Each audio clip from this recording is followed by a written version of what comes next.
नमस्कार।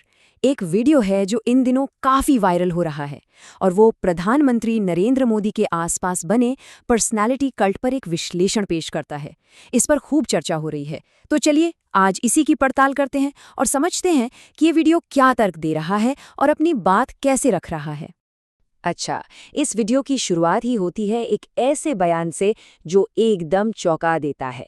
एक समर्थक जो खुद बहुत मुश्किलों में है, वो कहता है कि अपने नेता के लिए तो वो रेत या मिट्टी खाकर भी गुजारा कर सकता है। ये जो भक्ति का स्तर है ना, यहीं से इस पूरे विश्लेषण की नींव रखी जाती है। और यहीं से वो बड़ा सवाल खड़ा होता है कि आखिर इस लेवल की राजनीतिक भक्ति आती कहाँ से है। ये वीडियो इसी सवाल का जवाब ढूंढने की कोशिश करता है, तो चलिए इसके विश्लेषण में और गहरे उतरते हैं।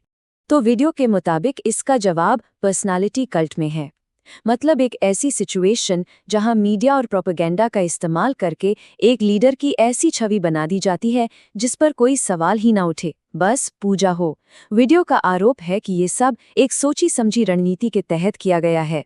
इसके लिए वीडियो एक 4 स्टेप की प्रक्रिया बताता है, जिसे वो मजाक में ब्रेन वॉशिंग माफिया का नाम देता है। इसके मुताबिक इसी प्रोसेस से जनता की सोच को बदला जाता है। शुरुआत होती है गर्व जगाने से और इसका अंत होता है एक मसीहा को पेश करने पर। आज हम खास तौर पर इसके चौथे और आखिरी कदम पर ही फोकस करेंगे, यानी एक मसीहा की छवि कैसे गढ़ी जाती है। वीडियो के अनुसार यही आकर पर्सनालिटी कल्ट को उसकी असली मजबूती मिलती है। तो इस मसीहा वाली इमेज का जो पहला सेलिंग पॉइंट वीडियो बताता है, वो है एक बहुत ही भरोसेमंद कहानी, गरीबी में बीता बचपन और एक विनम्र शुरुआत की कहानी। और ये कहानी बहुत पावरफुल है ना, कि एक साधारण सा लड़का जो ट्रेनों में चाय बेचता था, वो अपनी मेहनत से देश का प्रधानमंत्री बन गया।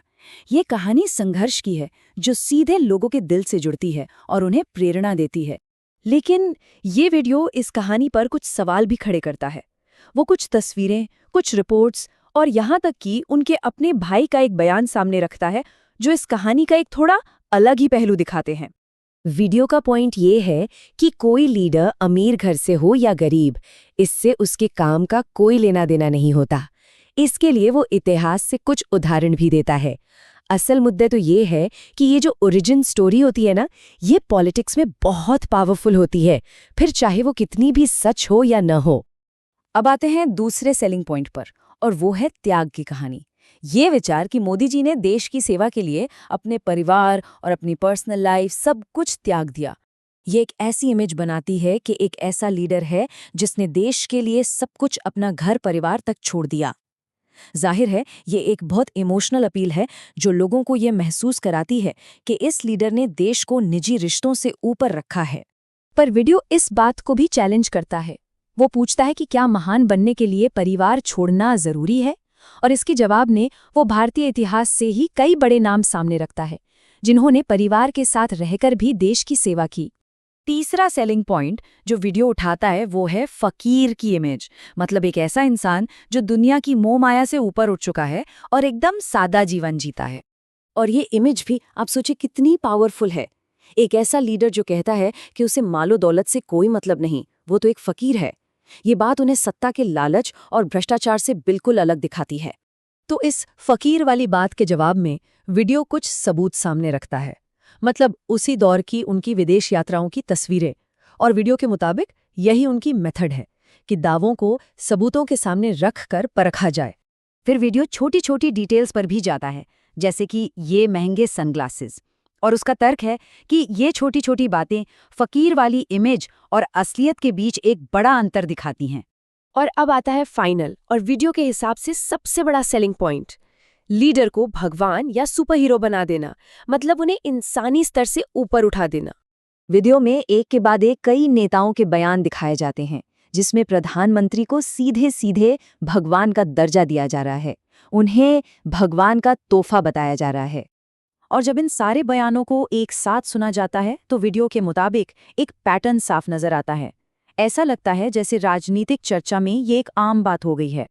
वीडियो का तर्क है कि ये जो भगवान से तुलना की जाती है, ये जानबूझकर की जाती है ताकि उस पर्सनैलिटी कल्ट को और मजबूत किया जा सके और लीडर पर सवाल उठाना नामुमकिन हो जाए।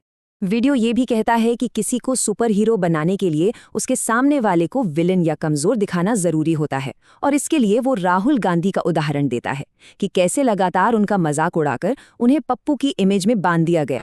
तो इस हीरो विलन वाली कहानी को काउंटर करने के लिए वीडियो कुछ फैक्ट्स रखता है, जैसे कि मोदी जी ने पिछले 10 साल में एक भी अनस्क्रिप्टेड प्रेस कॉन्फ्रेंस नहीं की, और फिर वो हाल ही में दी गई डिबेट की उस चुनौती का भी जिक्र करता है जो दोनों नेताओं को दी गई है। और आखिर में वीडियो इस नतीजे पर पहुंचता है कि शायद अब ये मोदी मैजिक कम हो रहा है। इसके लिए वो कुछ हाल की घटनाओं का जिक्र करता है और फिर देखने वालों से एक सीधी अपील के साथ अपनी बात खत्म करता है। तो सवाल यही रह जाता है, क्या एक आमने सामने की बहस वाकई इस पूरे नैरेटिव को, इस पूरी कहानी को बदल सकती है? वीडियो इस सवाल को हम सबके लिए खुला छोड़ देता है, ताकि हम राजनीति, कहानी और लोकतंत्र के भविष्य पर खुद सोचें।